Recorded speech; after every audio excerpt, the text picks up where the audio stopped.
than Ray Quinn, who, of course, made a name for himself, after all, as X Factor runner-up to Leona Lewis back in 2006, I think it was. Well, Ray is coming to Stamford Corn Exchange in a month or so. He's going to be promoting his new album. More immediately, he'll be in Skegness this weekend to switch on the lights. I'm delighted to say Ray joins me now. Ray, good afternoon. Welcome. Hi, mate. How are you? I'm really good, thanks. So, Yeah. hey, you're becoming a bit of a regular coming to Lincolnshire, aren't you? I know. I've been there quite a few times now, but no, I do. I love it down there. The audiences have always been great and welcoming to me. So, yeah, I look forward to this Saturday. It's going to be good. What about the ice skating, ice dancing show? Are you a natural ice skater? Because you certainly look it after that. Well, thank you very much. But you know what? I worked hard at that. It was a job. That was a real challenge for me. Yeah. Did you get a few bumps and bruises on the way? Of course, yeah. That comes with the territory. But you get a good bum as well, so that's good. So how does that all come about then? Do they just say, we want you on the show, or do you pitch for it, or what? Yeah, well, they were doing a Champion of Champions, weren't they? And obviously I won the show previous, so they were just calling up all the winners, really. And I got a phone call off Chris and Jane, and she was like, would you be up for it? I went, yeah, absolutely. So I knew I had to get focused and get down and do it, and you know, because everyone wants to be a winner. But post your routines, Ray, you always seem very confident, very focused. Are you? Is that you? Are you a winner by nature? Is that your sort of nature? I do, but yeah, I am quite focused. When I want to do something, I completely commit 100%. If you don't commit 100%, it's never going to work. So yeah, as a person, I am very driven, yeah. Yeah. You've had a really varied career, haven't you? Do you know what? I've been so blessed to have done so many different variety of things in my career, but you know, over the last few years, lost focus on actually who I want to be and what I want to do for the long haul, you know, and a lot of people come up to me now and they're like, you know, think I'm an ice skater. Yeah, well, I can understand that. You know, which is fair enough. So I'm just working real hard now to get that message back out there, as that, you know, where it all began and why people initially started following me and doing what I'm doing because of the singing. You know? Well, let's just remind those who aren't familiar, maybe a new generation, where it did all begin for you. I mean, you did quite a bit of TV stuff, didn't you? Yeah, well, I started out in Brookside back in the day when I was about 8. Brookside, gosh, it's going back a bit. Yeah, and I've done a lot of different sort of soaps and dramas and whatnot in between all that. Then I went to college, and I took a chance on the X Factor in 2006, and I was one of the lucky ones. I got to the end and I came runner-up. I had a platinum selling album, went 338,000 copies, went to number 1 for 2 weeks. My single went to number 1, and I had a sellout tour. So for me, it was the start of something really special, and it was over too soon. You know, when we watch those behind-the-scenes shows of X Factor, and you see all the thousands and thousands of wannabes and hopefuls queuing up at the auditions, and you think, how on earth, what is that journey like, going all the way through, jumping through all the hoops and finally getting right down and being runner-up? You must look back and think, how on earth did I do that? Yeah, I mean, I was so young and naive, you know, it's all I knew at the time. So I was always used to rejection because I've been auditioning all my life. I've been in and out of college and open auditions and private auditions, getting the knockback, and you know, you end up getting used to the rejection. Yeah, you end up you know, sort of getting a thicker skin, if you like. What do you remember of it all? Does it seem a blur now? Yeah, tell you what I remember. I remember that the night before my audition, my mum and my auntie going to camp outside the stadium to get me a place up front, right? Really? And then I remember being in the final. That's how quick it was. Gosh. How did it change your life? Well, I came home to the same house, and my little Ford Fiesta was covered in egg, so that was the difference. But no, it definitely changed my life for sure. I mean, you know, as I say, 17, you're taking it all in, aren't you? And I was a baby. I didn't understand a lot about the industry then, or what it took to be in the music industry. I've followed orders and procedure and sang the songs I wanted to sing, and had a great album, a massive experience for me, and I love it. I always look back and never regret one thing, because it was, you know, it was the stepping stone in my career.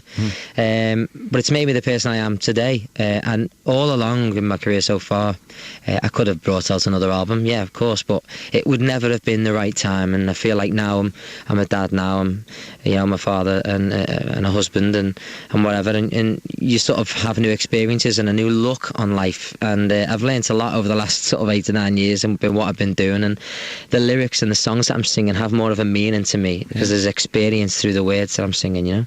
My guest this afternoon, familiar voice, Ray Quinn, runner-up on X Factor, star of TV's Dancing on Ice as well. I just want to ask you, you say you wouldn't regret a minute of X Factor, and we'll just dwell on that a bit longer. How happy have you been then, as far as the way things have moved forward in your career since then? Absolutely fantastic. I mean, I've been really pleased. As I say, I've been very lucky to have done the West End. I've done tours, I've done shows, I've done plays, you know, and obviously the Dancing on Ice and whatnot. And but I've been really happy, and obviously being able to look after my family is the most important thing. But at the minute with the music thing, I'm not signed yet. I'm still in chat at the moment. I'm doing this all off my own back, so financial pain disciplines the mind.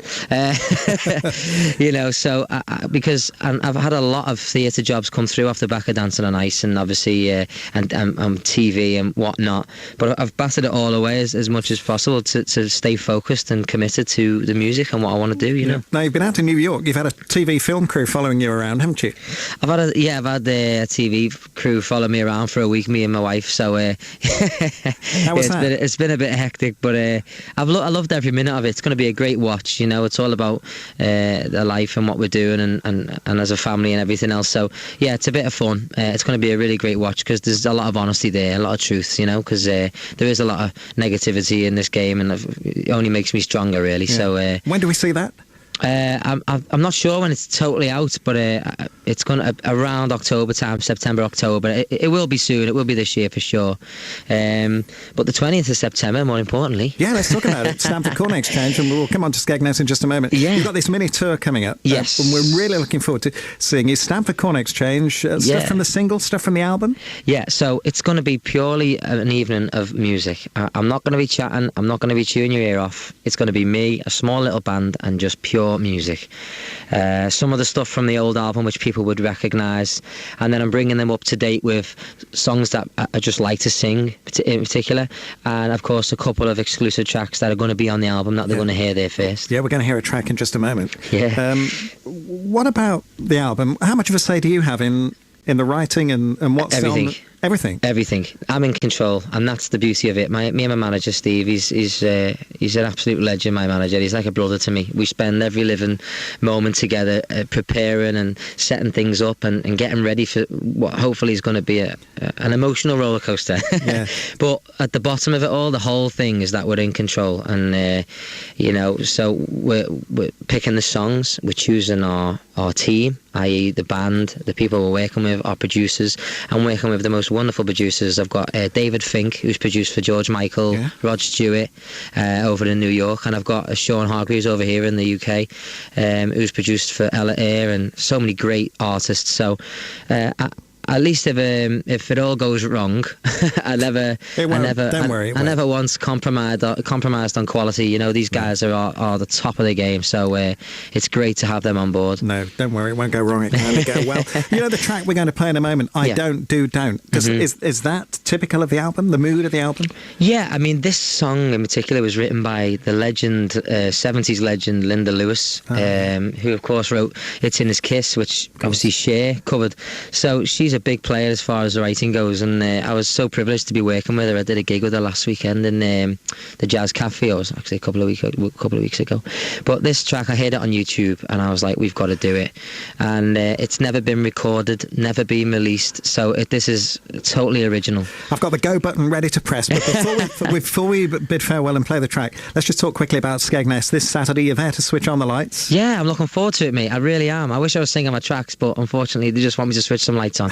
Is that it? Yeah, no, I think I'll be singing a little bit, but I won't be able to sing that from my new album just yet. But yeah, I'm looking forward to it, mate, to see the crowd again, and then back on the 20th, so that'll be good. It is a privilege, you know, to switch the lights on at Skegness. Many big names have gone before you, right? I know, so I've heard.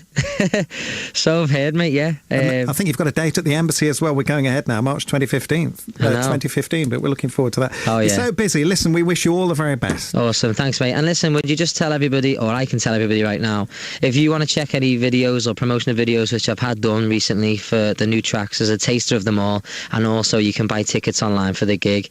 It's rayquinn.co.uk, and Twitter and everything is all on there. We'll go and have a look at it, play the song. Ray, thanks for joining us on Radio Lincolnshire this afternoon. Thank you so much, mate. Enjoy.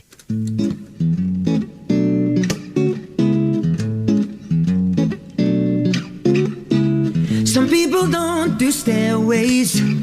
Some people don't do buses. They got to do it their way. I don't know what all the fuss is. I don't do don't. When it comes down to you, I don't do don't. 'Cause I do.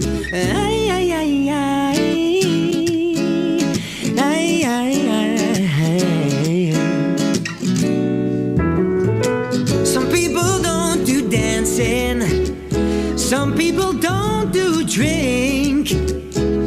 That don't stop me from fancy someone like you, I think. Yeah, I don't do don't. When it comes down to you, girl, I don't do don't. 'Cause I do.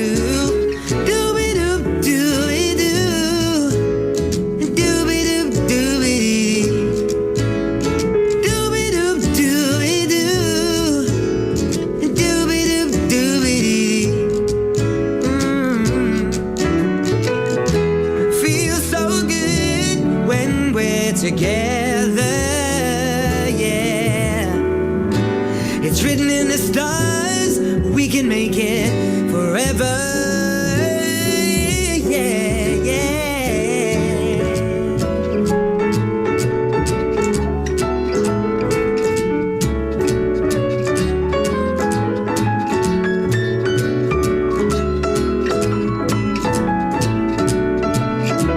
I don't do don't. I don't do don't. I don't do don't. I don't do don't.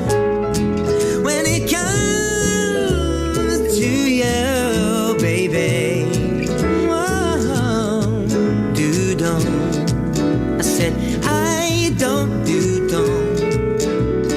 I don't do don't because I do.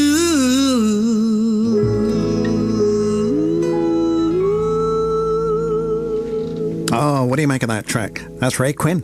He's at Stamford Corn Exchange on September the 20th. More immediately, he'll be in Skegness to switch on the lights this Saturday.